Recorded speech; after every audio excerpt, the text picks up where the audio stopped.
Alhamdulillah, pada materi ini kita akan membahas tentang dua topik, yaitu eksponen dan logaritma.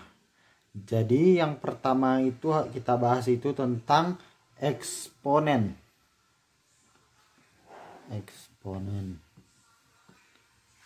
Jadi eksponen ini, kalau Anda ingat waktu pembelajaran SMP itu merupakan bilangan berpangkat ya.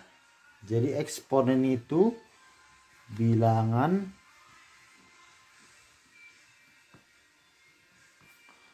berpangkat. Pelan-pelan saja ya saya jelaskan. Jadi eksponen ini memiliki bentuk umum yang harus kita ketahui. Jadi bentuk umumnya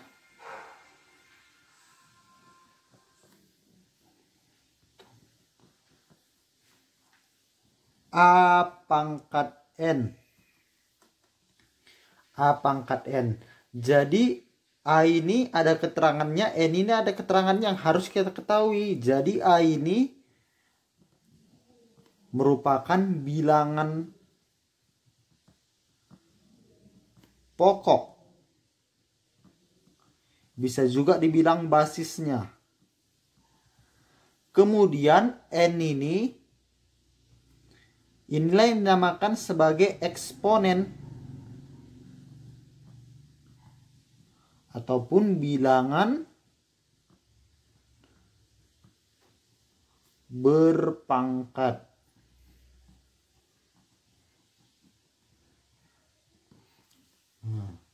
Jadi pemahaman kita selama ini tentang eksponen bilangan berpangkat memang betul. Tapi kalau untuk SMA tidak lagi seperti ini pemahaman kita. Kalau SMP apa itu eksponen bilangan berpangkat? Ya wajar. Tapi kalau SMA ditanya apa itu eksponen, merupakan dua buah bilangan yang terdiri atas bilangan pokok dan yang terdiri atas bilangan yang berpangkatnya ataupun eksponen. Jadi itu definisinya. Jadi bentuk umumnya seperti ini dia, A pangkat N. Kemudian bilangan berpangkat ini A pangkat N sama dengan A dikali dengan A dikali sampai seterusnya dikali dengan A. Kemudian jika ada bilangan misalnya pangkat 0 dikatakan. Pangkat 0. Berapa nilainya? Misalnya A pangkat 0 itu nilainya 1. Kemudian saya misalkan 3 pangkat 0 hasilnya 1. 10 pangkat 0 hasilnya 1. Jadi apa yang dapat kita ketahui? Setiap bilangan yang dipangkatkan dengan 0 hasilnya 1. Itu ketetapannya. Kemudian ada juga ketetapannya. A itu tidak boleh sama dengan 0. Maksudnya ini bilangan apanya? Bilangan pokoknya tidak boleh sama dengan 0. 0 pangkat 0 berarti itu tidak terdefinisi, jadi tidak bisa. Kalau pangkatnya boleh 0 gitu dia. Kemudian ada lagi namanya pangkat negatif. Ini tadi yang pertama itu pangkat 0. Kemudian pangkat negatif. Misalnya A pangkat min N itu sama dengan 1 per pangkat A pangkat N gitu dia. Misalnya saya contohkan lagi. 2 pangkat min 1 sama dengan 1 per 2. Pangkat satunya nggak usah tulis ya karena ada pangkat positif. Kemudian 2 pangkat min 4 itu sama dengan 1 per 2 pangkat 4. Jadi bentuk pecahan dia kalau pangkat negatif sama dengan 1 per 16. Kemudian gimana kalau pangkat positif? Pangkat positif begini aja dia, sederhana.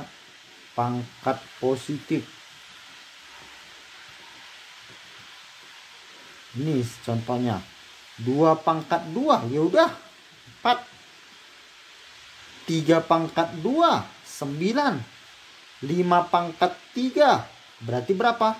5 kali 5 kali 5, 125. Udah, begitu aja dia. Kemudian yang harus kita ketahui lah ada rumus pangkat dia katanya. Rumus pangkat rasional. Yang pertama itu ada rumusnya A pangkat M dikali A pangkat N. Sehingga persamaannya menjadi A pangkat M plus N. Jadi jumlah kalau kali. Kemudian yang kedua, A pangkat M dibagi A pangkat N. Sehingga A bilangan pokoknya sama A. Karena harus sama bilangan pokoknya. Pangkatnya boleh berbeda. M dikurang N. Berarti kalau jika pembagian pangkatnya dikurang. Kalau perkalian pangkatnya dijumlah. Kemudian yang ketiga, A pangkat M dalam kurung, di luarnya itu ada lagi pangkat N lah kita katakan. Berarti A pangkatnya ini dikalikan, M dengan N itu dikalikan. Kalau seperti ini bentuknya berarti M dikali dengan N. Seperti itu. Kemudian bentuk yang lain. A kali B pangkat N. Berarti satu-satu dia. Ada A pangkat N dikali B pangkat N. Kemudian sifat yang kelima. A per B dikatakan. Pangkat N dia. Berarti di sini sekali A jadi pangkat N per B pangkat N. Seperti itu dia beberapa sifat yang saya jelaskan. Kemudian kita masuk ke contoh soal. Contoh soal.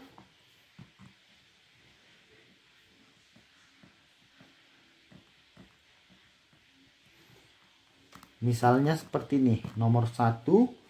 2 pangkat 4 dikali 2 pangkat min 5 dikali 4 pangkat 3 dikali 8 pangkat min 2. Jadi penyelesaiannya ini solusinya. Jadi basisnya ini bilangan pokoknya ini paling kecil berapa? 2 kan? 4 ini bisa diuraikan kan? 2 pangkat berapa kalau 4? 2 pangkat 2. Kalau 8 ini 2 pangkat 3 ya kan? Berarti ini bisa kita uraikan dia. Tulis lagi. 2 pangkat 4 dikali 2 pangkat min 5. Ini perhatikan yang 4 ini.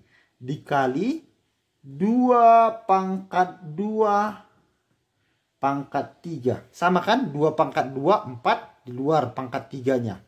Kemudian dikali 8 tadi kan 2 pangkat 3 kan? 2 pangkat 3 dikali luarnya min 2. Sama dengan 2 pangkat 4 dikali 2 pangkat 5. Ingat sifat ini tadi. Sifat perkalian. Berarti dijumlahkan. Berarti kalau perkalian ini semua dijumlah berarti. Berarti ini dulu kita selesaikan. Berarti 2 pangkat min 1. Dikali 2 pangkat 2 di dalam kurung. Di luar kurungnya ada pangkat 3. Ingat sifat yang ketiga. Berarti 2 pangkat 6. Kan dikalikan. 2 kali 3, 6. Dikali 2 pangkat 3 dalam kurung. Luar kurungnya pangkat min 2. Dikalikan juga. 2 pangkat min 6.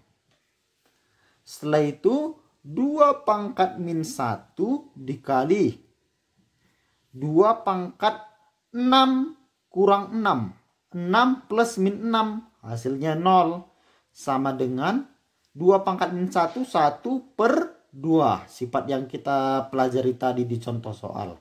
Kemudian dikali 2 pangkat 0. Ingat materi yang tadi, setiap bilangan yang dipangkatkan dengan 0 hasilnya 1. Berarti 2 pangkat 0 itu nilainya 1. Sehingga hasilnya itu setengah. Begitu penyelesaiannya untuk nomor 1. Kemudian kita cari lagi contoh soal yang lain.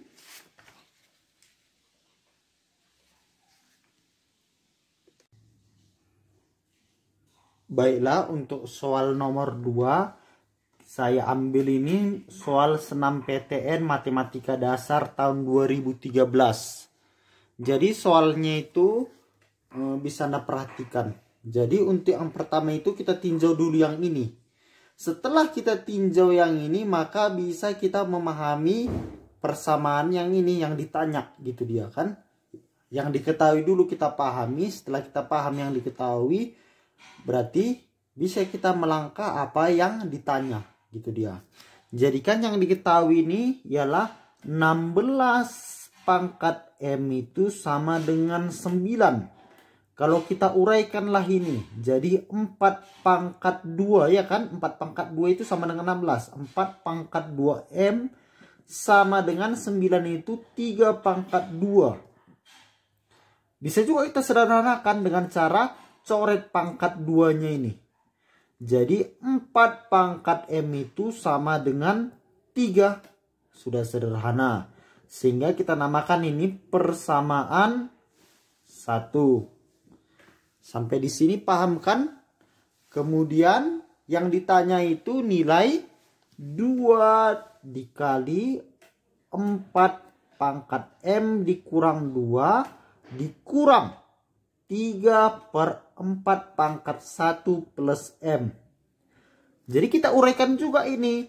2 dikali 4 pangkat M dikali 4 pangkat min 2. Ingat sifat perkalian. Dari sifat-sifat yang kita pelajari tadi rumus. Kalau ini dikalikan kan jadi 4 pangkat M kurang 2. Sama juga dengan ini. Jadi kita pecah dia dalam bentuk perkalian. Kurang 3/4 pangkat 1 dikali 4 pangkat M. Sama juga kasusnya seperti yang ini tadi. Kita pecah juga. Setelah kita pecah seperti ini, langkah selanjutnya ialah mensubstitusikan. Apa itu yang disubstitusikan? Tulis dia 2 dikali 4 pangkat M itu ada di persamaan 1. Berapa nilainya? 3 ya kan? Berarti masukkan nilai angka 3. 3 dikali 4 pangkat min 2. Ingat sifat yang tadi yang kita pelajari di rumus. Jadi 1/4 pangkat 2 dikurang 3/4 pangkat 1 itu ialah 4. Dikali 4 pangkat M itu 3. Berarti 2 kali 3 itu 6/4 pangkat 2 itu 16. Dikurang 3/12. Ini bisa disederhanakan 1/4. Atas bagi 3, bawah bagi 3. Jadi 6/16 per 1/4. Cari nilai KPK-nya dari penyebutnya. 16 ya kan. 16 dibagi 16. 1 dikali 6 nilainya 6. Kemudian 4 dibagi 6. Hasilnya 4 dikali 1. 4. Sama dengan 2/16 bisa disederhanakan menjadi 1/8. Inilah hasilnya untuk nomor 2.